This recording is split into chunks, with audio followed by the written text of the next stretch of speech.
ഇരുണ്ട കാടിന് നടുവിലെ ഒരു ഒറ്റപ്പെട്ട വീട്. അവിടെ രാത്രി കാലങ്ങളിൽ ആരും വരാൻ ഭയക്കും.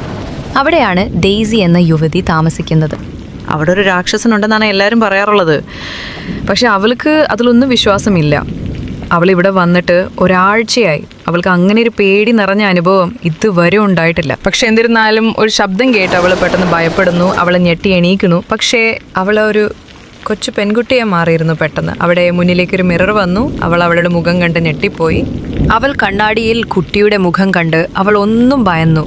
പെട്ടെന്ന് എന്താണ് സംഭവിക്കുന്നതെന്ന് തിരിച്ചറിയാനാവാതെ അവൾ കണ്ണാടിയിൽ നിന്നും മുഖം തിരിച്ചു. അവൾ നോക്കുമ്പോൾ അവളുടെ ഇരുവശങ്ങളിലായി 2 പടയാളികൾ നിൽക്കുന്നു. അവൾ അത് കണ്ട് എന്താണ് സംഭവിക്കുന്നത് എന്ന മട്ടിൽ നിൽക്കുന്നു. അവൾ മുന്നോട്ട് നോക്കിയപ്പോൾ ഒരു രാക്ഷസ മൃഗം അവൾക്ക് നേരെ വരുന്നു. ഡെയ്സി അത് കണ്ടു സ്തംഭിച്ചു നിൽക്കുന്നു.